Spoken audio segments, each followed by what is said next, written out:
Okay, in this video you're going to learn about inscribed angles. So we're going to be dealing with angles written on the inside of a circle.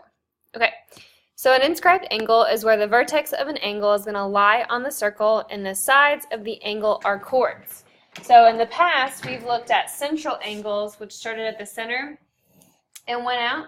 And I'm going to review that concept. So if we had a central angle with an arc of 45, then I knew the central angle was 45. So they matched, okay?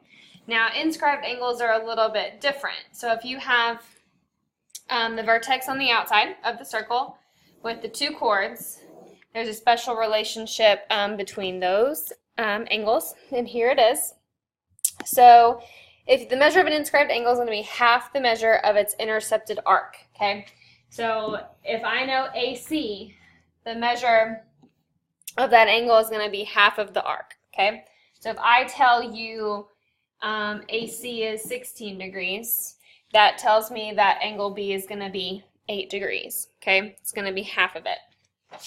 You can also say, like, let's say angle B is 25 degrees. That means my outside angle arc is going to be double, and so AC would be 50 degrees, okay? So it's either half or double, depending on which way you look at it. So let's look at some examples. So find the value of the missing variable. So I have an inscribed angle, and it's opening up to that arc of 106 degrees. So to find the angle, I would divide by 2, and so A is going to be 53 degrees. Okay?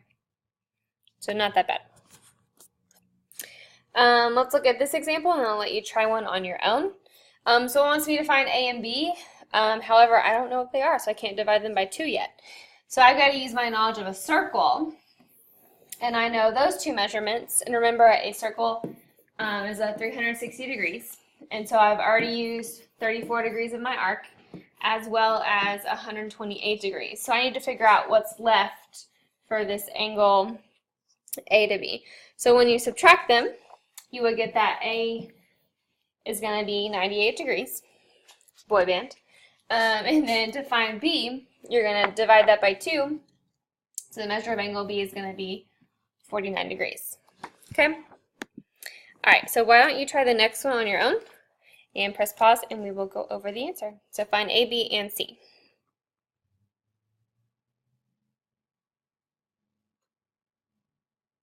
To find A, you had to notice that this inscribed angle was opening up to a semicircle. So you had to use your knowledge of a semicircle being 180 degrees. So half of 180 is 90, so A was 90 degrees. So knowing that this was a semicircle, I then found C first. And I said 360 minus 124 minus 180, and that left me with 56 degrees for C. And then I know B is opening up to this arc right here. So half of 56 was going to be 28 degrees. Okay, so that's how I found A, B, and C. Let me know if you have any questions. Otherwise, we're going to move on to lots of inscribed angles in a circle. Okay, so let's mark this picture up. So I've got the measure of angle arc AB is 140. So this measure right here is 140 degrees. BC is going to be 100 degrees, and then the measure of AD is going to be the same as DC. So let me make a little congruent mark for that arc. Okay, so I can find AD and CD with my knowledge of a circle is 360. So I'm going to do 360, take away the two angles that I know, and that's going to leave me with 120 degrees. Okay, and I've got to split that evenly between two things, so I'm going to divide it by 2, and so AD would be 60 degrees, and then CD is going to be 60 degrees as well. Okay, so now that I have my whole outside circle, I can focus on finding the measure of angle 1, 2, 3, 4, and 5. So let's look at angle 1. So angle 1 is opening up to all of AD, and so it's going to be half. So 60 divided by 2 is going to be 30 degrees. Okay? Let's look at angle 2. Angle 2 is right here. and it's opening up to that portion. So angle 2, don't be tricked and put 60 degrees, you gotta divide it by 2 to get 30 degrees, okay? And then let's look at angle 3, do a black marker. So angle 3 is this piece, which is opening up to that angle measurement, which is gonna be 100. Just kidding, you gotta divide it by 2, so 50. Angle 4 is, let me get rid of some of these lines. So angle 4 is right here. So that was more opening up to that arc, which was 60 degrees. So cut it in half to get 30 degrees. And then lastly, angle 5. Let's do it in green. Angle 5, central arc, opened up to that BC arc, which was 100. So divide that by 2 to get 50 degrees. Okay, so it's all about what that angle is opening up to, so how far and the end of the circle it goes to. Okay, all right, so why don't you try the next one on your own?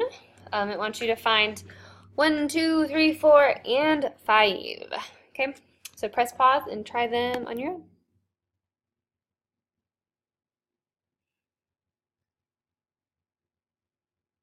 I had to find the measure of my arcs on the outside. I labeled my picture with 20, 40, and then 108.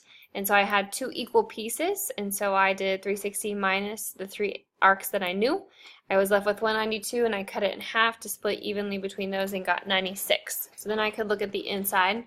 Angle 1 was opening up right here, and so it went from U to W. And since that was 96, I cut it in half and got 48.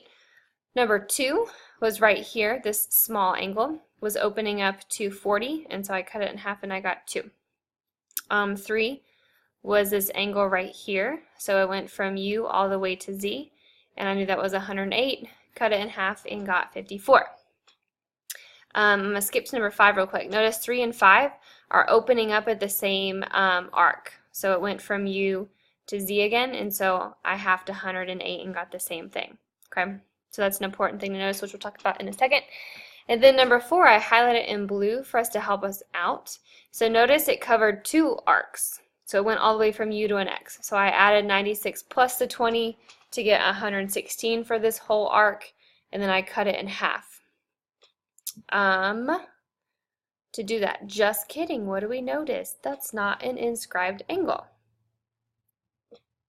So therefore, we cannot find number 4 because that is not an inscribed angle. So 4 is not touching the outside of a circle, so I cannot use that property to find the measure of angle 4. Okay? So you could only find 1, 2, 3, and 5. So let me know if you have any questions on those. Otherwise, we're going to talk about this cool thing that happened with angle 3 and 5 of it being the same measurement. So if you've got 2 inscribed angles that intercept the same arc, they're going to be congruent. So what that means is if A is opening up to this arc, and I said it was 26 degrees, half of that would be 13. We also notice that B is opening up to that exact same arc, and so it's also going to be half. Okay, so if you have an inscribed angle that ends at the same part on the circle, they are going to be congruent. Another thing that happens, if you've got an inscribed angle in a semicircle, it's going to be a right angle, which we talked about earlier. So we know that's 180 degrees for a semicircle, which means we're going to have a 90-degree angle there. So if you have an inscribed angle that goes to the point of the diameter, aka the semicircle, it will always be a right angle. Okay? All right. So notice I have this angle right here opening up to a semicircle, so I can assume that angle B is a 90-degree angle. Same thing here, A, E, and D are opening up to that semicircle, so I can assume that there's another 90-degree angle right here as well. Okay? And I know that AB, arc of AB, is going to be the same as the arc of BD. And I know the measure of angle 1 is 12x minus 8. and I know the measure of angle 2 is going to be 3x plus 8, and now we're going to solve for x. Just made a mistake. I marked that ED was the same as AB when it should have been this angle over here. Okay? Alright, so notice I have a triangle in here, so I could easily find x and then plug it back in to find the measure of angle in 1 and 2. So let's set that up with 12x minus 8 plus 3x plus 8 plus that 90 equals 180 degrees. So combine like terms to get 15x. Those will cancel out, leaving me with plus 90 equals 180. Subtract 90 to get 15x equals 90. Divide by 15 to get a 6. So if I want to find the measure of angle 1, 2, 3, and 4, I'm going to have to plug back 6 into this equation as well as this equation. So 12 times 6 subtract 8 should give you 64 degrees. And then 3 times 6 plus 8 is going to give you 28 degrees. So I know angle 1 is 64 and angle 2 is 28 degrees. Okay, so now I'm left with angle 3 and angle 4. Let's see.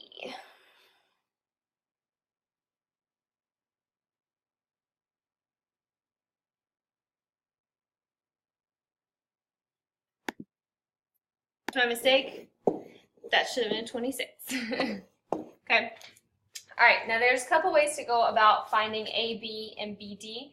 I know they're going to be the same measurement. So if they're the same measurement, I know that these angles are also going to be the same degree. Okay, because 4 is opening up to this arc, and then 3 is opening up to that arc. So I should assume that their angles are also going to be the same on the inside. Now that looks like an isosceles triangle.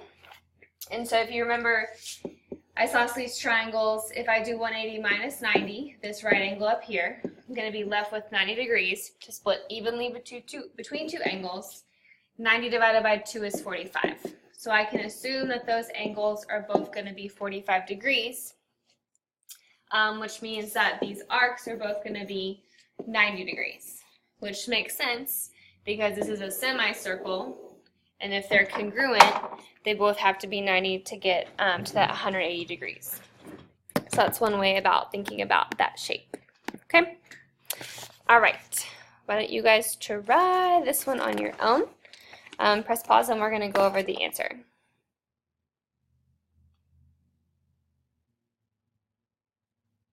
First off, I labeled my picture and I put 2x plus 6 here, and then I put x plus 9 here.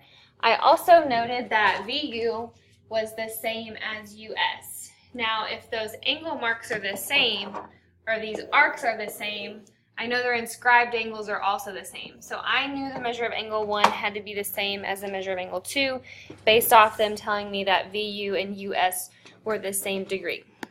Okay, but I had x plus 9 over here, so I had a right triangle, and so I set them all equal up to 180 degrees, and I got x for 25. I plugged 25 back into this angle of x plus 9 to get 34, which means I also knew angle 1 was 34. But secondly, I plugged in x up here to get angle 4, and I got 56. And so if you know that angle 1 was 34, then you also have this exact same right triangle to do 180 minus 34 minus 90 to find the measure of angle 3, which is how I got 56. Okay? All right, if you have any questions, let me know. Otherwise, we're going to learn one more theorem, and that is if you inscribe a quadrilateral in a circle, the opposite angles are going to be supplementary. So this is a little confusing because you're used to same side being supplementary. But if you put any kind of a quadrilateral in a circle, 1 and 3 are going to equal 180, and 2 and 4 are going to equal 180 as well. So let's look at this example. If I know B is 80, and I know C is 40, and I'm looking for angle 1 and angle 2. So I know C and A have to equal 180. So 180 take away 40 is going to be 140. So A is 140. And I also know that these have to equal 180. And that means angle 2 is going to be 100. Okay? All right, next one. Why don't you try this one on your own? Find the measure of angle 1 and 2, press pause, and we'll go over it. All right, for angle 1, I got 93 because I knew 87 and that had to be equal to 180, so I did 180 minus 87 to get 93 for angle 1. Same thing here, these two had to equal 180, and so I got 78 for number 2. All right, one more theorem, and then we're done with circle theorems for tangent or not tangent. It's correct. So you've got an angle formed by a tangent and a chord is going to be half the measure of the intercepted arc. So you have this tangent line right here, and you have a chord right here. And so the measure of B, or the measure of angle C, is going to be half of this arc right here. Okay? Let's look at some example problems. All right, so if I know that this measure is going to be 36 degrees, okay? I know that this measure is half of the arc. So I'm going to say 36 is going to be half of y. So basically, to solve for y, you're going to divide by half. And so 36 divided by half is actually the same as timesing by 2. So y is going to be 72. So that arc outside is going to be double of your tangent line. Okay? And then you can also find x, because this is a linear pair or supplementary. So to find the measure of angle x, we've got a line, take away 36 degrees, and that will give you our measure of angle x, which is 144 degrees. So x would be 144 degrees, and then y is the arc, and it would be 72 degrees. All right. Why don't you guys try this one on your own? Solve for x, and then find y.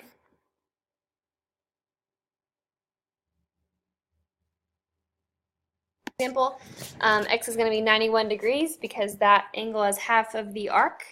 And then you could have gone about finding y a few different ways. You could have known that, this is 182 degrees, so what's left for this arc to be by subtracting 360 minus 182. Or you could have found this other angle measure over here, knowing that this is a linear pair. And so this degree would be 89 degrees. And to find the arc is going to be double it. So 89 times 2 is 178. And again, that makes sense because these two numbers added together give you a complete 360 degrees of a circle. So that is all the inscribed angles I have for you. You can practice now. Thank you for watching.